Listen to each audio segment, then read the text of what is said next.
Bismillahirrahmanirrahim. Assalamualaikum warahmatullahi wabarakatuh. Kembali kita belajar fisika. Kali ini misalkan membahas tentang listrik dinamis bagian arus listrik ya. Materi ini dikhususkan untuk kelas 9 ya. Mari kita ikuti bersama. Kompetensi dasar ya. Kompetensi dasar pada pelajaran listrik dinamis ini yang pertama yaitu menerapkan konsep listrik, energi dan daya listrik, sumber energi listrik dan kehidupan sehari-hari, termasuk sumber energi listrik alternatif serta berbagai upaya menghemat energi listrik. Ya, untuk keterampilannya yaitu menyajikan hasil rancangan dan pengukuran berbagai rangkaian listrik. Ya, adapun tujuan pembelajarannya yaitu menjelaskan konsep arus listrik dan beda potensial dengan benar, menentukan hubungan antara arus listrik dan beda potensial, menganalisis hukum 1 Kirchhoff, menghitung hambatan pengganti, menjelaskan konsep gaya gerak listrik sumber arus listrik, ya, menjelaskan hubungan antara tegangan kuat arus dan energi listrik maksudnya ya, menunjukkan perubahan energi listrik, dan yang ke-8 yaitu menjelaskan hubungan antara daya listrik, energi listrik dan satuannya. Nah, kita lihat. Kalian pernah ya menyalakan lampu di rumah, menyalakan kipas angin, menyalakan radio atau apa sekarang ada radio tapi di HP sekarang ya, cas HP kali ya, menyalakan komputer atau laptop gitu ya. Nah, masih banyak yang lain ya. Bagaimana perlengkapan tersebut bisa menyala? Apa yang sebenarnya terjadi? Kenapa kalau kita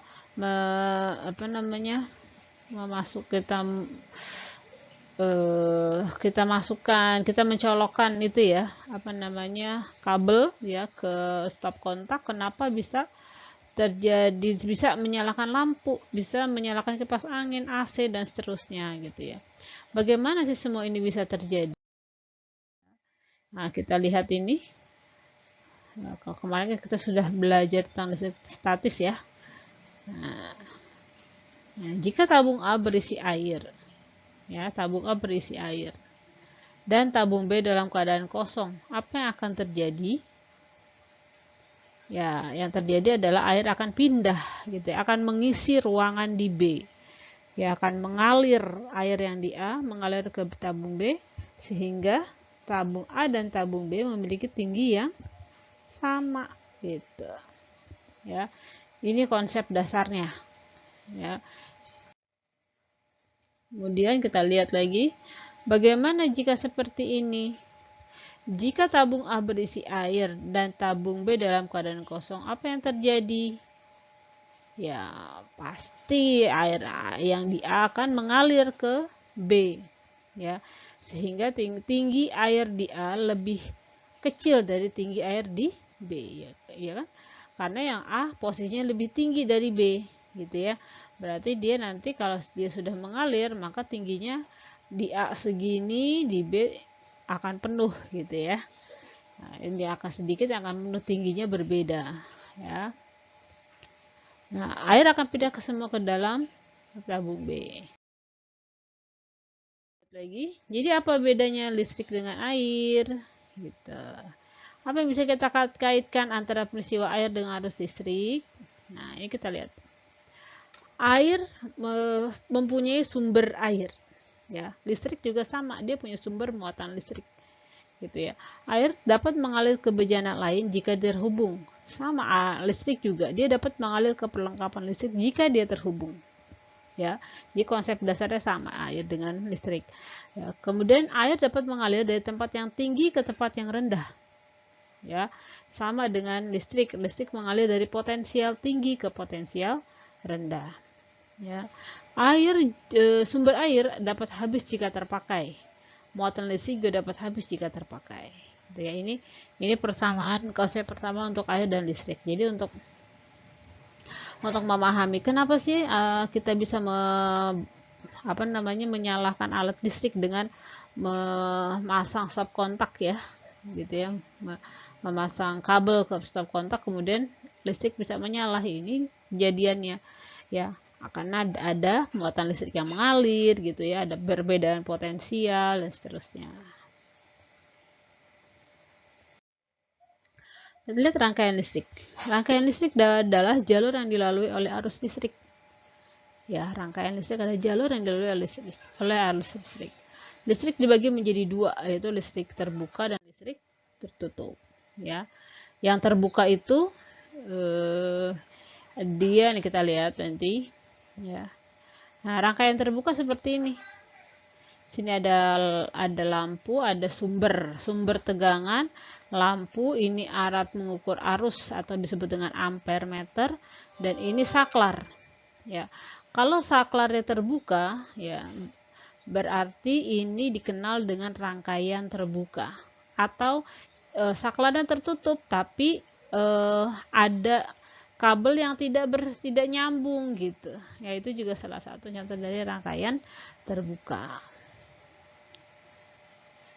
Nah, ini adalah rangkaian tertutup.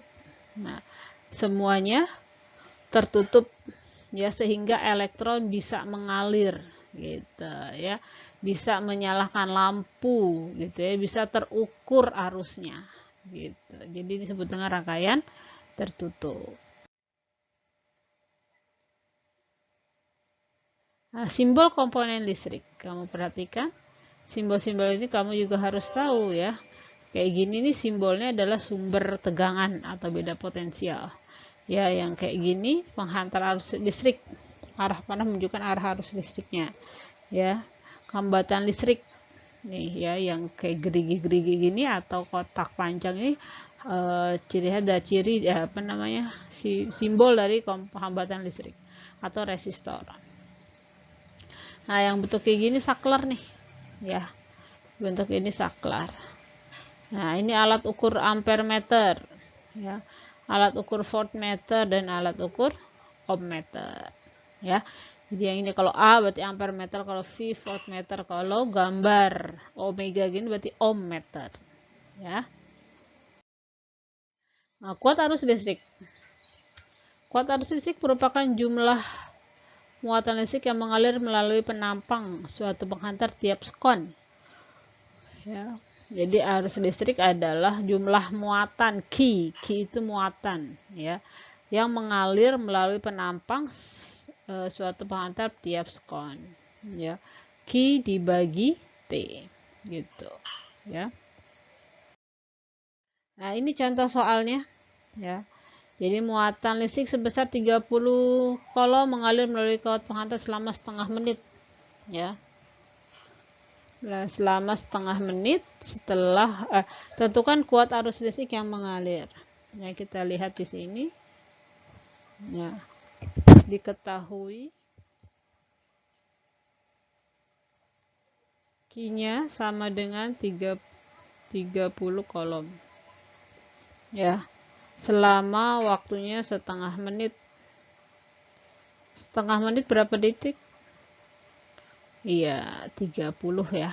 30 skon. Nah, tentukan arusnya. Udah, yang ditanya adalah I-nya. Gitu. I sama dengan apa? Nah, kalau tadi dari segitiga tadi I sama dengan Q dibagi T. Ya. Kalau tadi di rumusnya kalau kita bikin segitiga ya, jangan lupa Q sama dengan IT. Tuh ya. I sama dengan Q dibagi T. Berarti 30 coulomb dibagi 30 detik. Ya, berarti adalah 1 ampere. Ya, ini untuk contoh soal yang pertama. Contoh soal kedua, kawat menghantar selama 2 detik dialiri arus listrik 40 mA. Berapakah besar muatan elektron yang mengalir? Ya, berapa besar muatan elektron berarti kita tulis yang ditanya di sini, yang diketahuinya dulu. Diketahui T-nya 2 dan I-nya arusnya 40 mA. Berapakah besar muatan? Berarti yang ditanya adalah Q-nya. Nah, berarti ya perumus Q tadi segitiga kit. Dan kamu ngafalin juga boleh begini, kit Q sama dengan I kali T. Ya, baru bikin segitiganya kayak gitu bisa ya. Berarti langsung aja Q. Oh ya, ini masih miliampere, kamu jadikan ampere dulu. Milimeter ke meter sama dengan miliampere ke ampere, berarti dibagi 1000 ya, dibagi 1000. Atau tulis 40 kali 10 pangkat min 3 boleh ya, ampere. Atau ini 10 pangkat min 1 sama min 2 min 3, berarti tinggal 4 kali 10 pangkat min 2 ampere. Ya, kita kalikan, harusnya 4 kali 10 pangkat min 2 dikali waktunya 2 ya, berarti 8 kali 10 pangkat min 2 kolom gitu. Nah, berikut contoh latihan soal, maaf. Ya, berikut latihan soalnya, silakan kalian tulis ya. Kalian tulis soalnya ya. Kemudian kalian jawab ya, jangan sampai telat, kumpulkan di LS ya.